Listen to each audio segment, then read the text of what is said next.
What's up everybody, and welcome back to Ducks and Download. So in this comic book review, since we had so many come out this last week, we're going to be going over all of them in this one video. So strap in. We're going to be going over the Yoda comic, Vader, Star Wars main run, and the Lando one-off.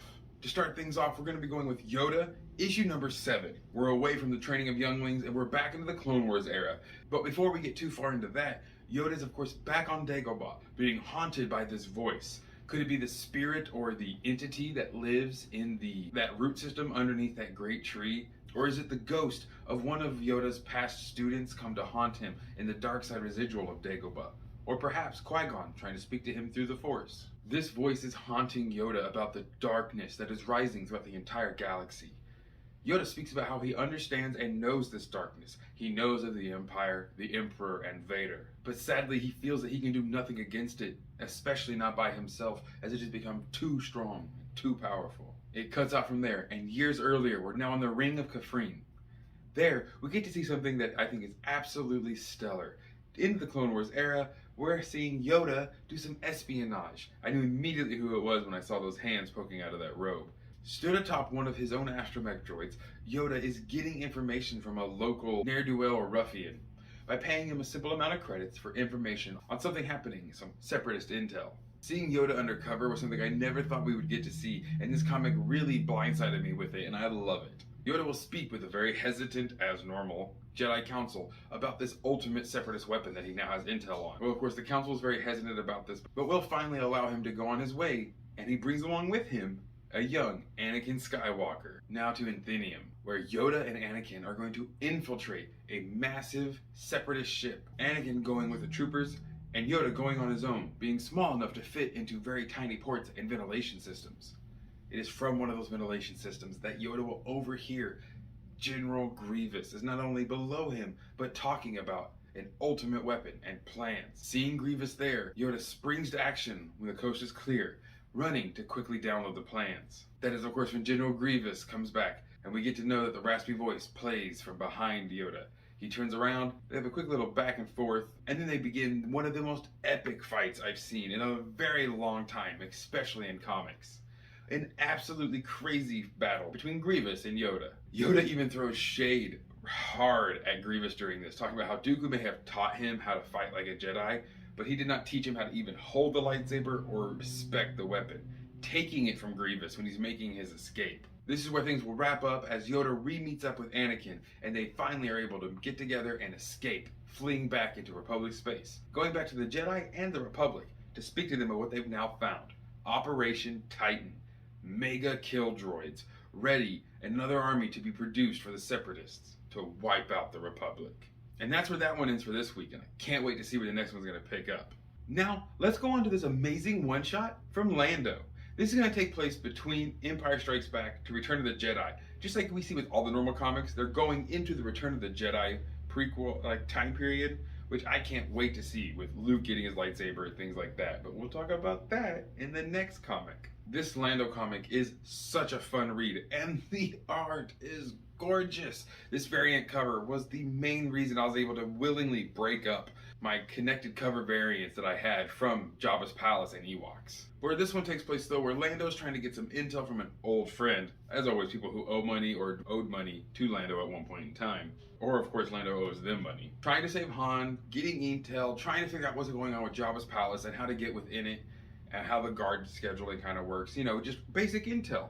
Well, he's not giving it up, and Chewie goes ballistic, almost killing the guy, choking him. Chewie just wants to save Han so desperately that he'll do whatever it takes.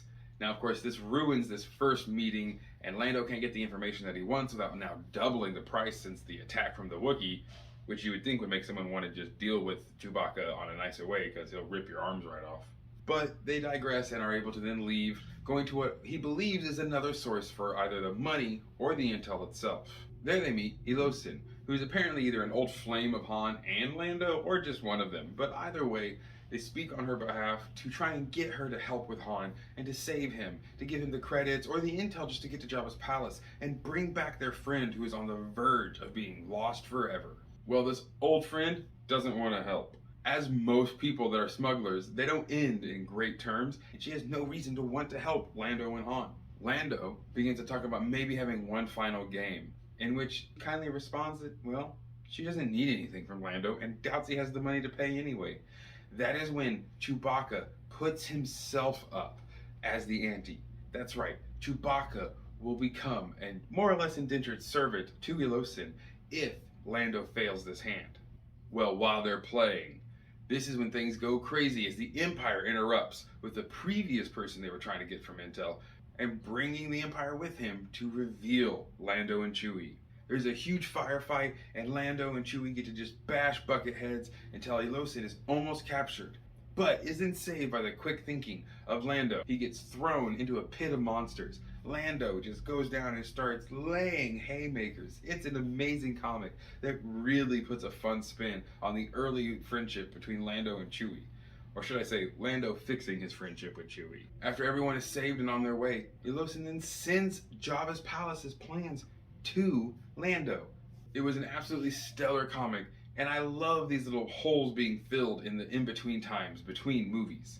I can't wait to see more about this early friendship between soon-to-be General Lando Calrissian and Chewbacca. Now, where that one ends, almost on the other side of space, Star Wars issue 34 is going crazy, let alone just the cover. It's a brilliantly beautiful cover. I love watching Luke get closer and closer to become the Jedi Knight he is in Return of the Jedi. This comic is going to open up with Luke inspecting the old lightsaber that got recently destroyed by the Nihil kill droids. Luke understands that he's going to need a new kyber crystal soon, or a new lightsaber altogether if this is ever going to work. From there, he even speaks to Leia, telling her that I have to go do this. For the Force, for the Rebellion, for the Jedi, I have to go find my new saber. But more so than just the galaxy, Luke himself needs to be able to do this, to prove to himself that he is a Jedi. And from there, in his old text, Luke goes off to Christophsis to find that new kyber crystal. There, inside of a cantina where he's perusing around trying to find, of course, more information, things get deadly as they do in a galaxy far, far away, and blasters are rung out from behind Luke as everyone around him gets shot down, seemingly to have pulled their own blaster out of nowhere. Where at first everyone might have thought this was a person after all the people in this cantina, it was really a saving grace. Greta, this very bombastic and lovely person, is the savior of our friend Luke, who is about to be turned into the Empire for way more money than any kyber crystal was apparently worth. Greta, of course, immediately calls out Luke and knows what he's looking for, offers to help, and he's very reluctant to do so until realizing with her speeder and more knowledge of the land and stuff, it's kind of a necessary thing. As when he's heading off, he gets a classic, "You're heading the wrong way," even his young Jedi knighthood. From there, Luke and Greta will leave on their speeder, but are then attacked by this monstrous, almost kyber-looking monster, this beast reptilian something or another of rock, crystal, and form, destroys the speeder and almost takes out Luke and Greta because, of course, like all these other important times, that lightsaber is not working. But at the last second, before the beast pounces on Luke and takes him out forever, this massive explosion that is then able to take out this monstrosity of a creature didn't come from Luke, didn't come from Greta, but we see that at the last moment he was saved by known kyber hunter Kuwata, who politely asks if he could have that lightsaber.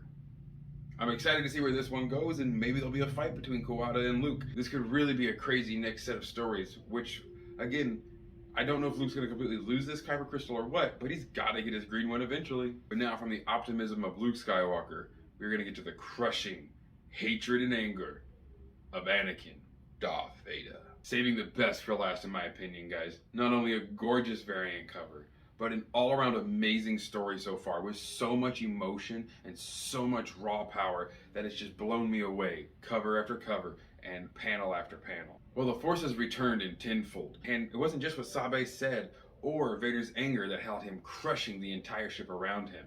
He can't seem to control the Force as it's rushed back into him, and the dark side is now causing him to go absolutely crazy, almost like a nexus for the pure dark side. Sabe thinks fast though, and then gets Vader ejected out of the spaceship, knowing that with his robotics and just the Force, he should live long enough for her to then take a shuttle out there and grab him.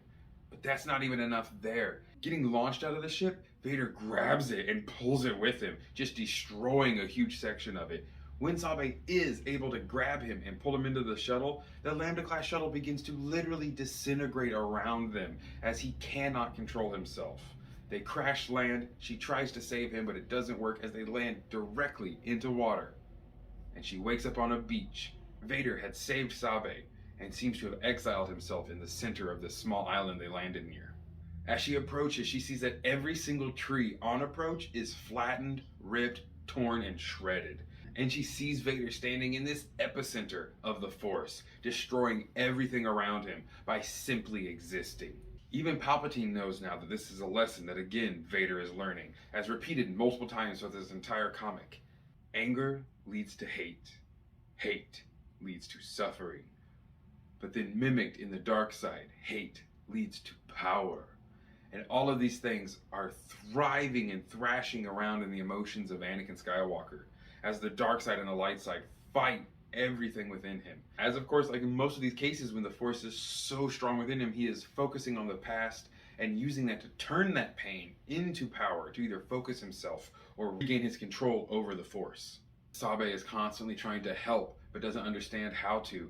Again, saying things like bringing up his, what he would consider dead name, Anakin. This sends him into an absolute tirade, throwing her away. More lessons are taught to Vader until he realizes that it wasn't just him that this lesson was for. He brings Sabe to him, levitating in the air, again, truly imbued and attuned to the dark side, and reaches into Sabe's very being, telling her it is now her lesson to learn. Where will her hate lead her? To power or to suffering? And that's where things end. These Vader comics have been off the chart. Now this one's setting up a lot more stuff, especially in the realm of the Force, but it's so amazing to see how the dark side affects those that it's being wielded by and through. Thank you all so much for joining me in this mega comic book breakdown. Tell me down below in the comment section if you like the more singular episode style or this massive style where I go over everything that dropped in a single week. Now, of course, next week's won't be as crazy because there's only 2 that dropped, so it'll be far easier to go over. But I'm super excited to continue talking about all these amazing things we've been able to see here lately. The comics are only ramping up, and I am so excited for Dark Droids, The Broken Blade, and so many other amazing comics that are going to be coming out, with the future of Star Wars being bright as ever. Thank you all so much, and don't forget, of course, to like and subscribe to the channel. Have an amazing rest of your day. And may you find the Force serves you well.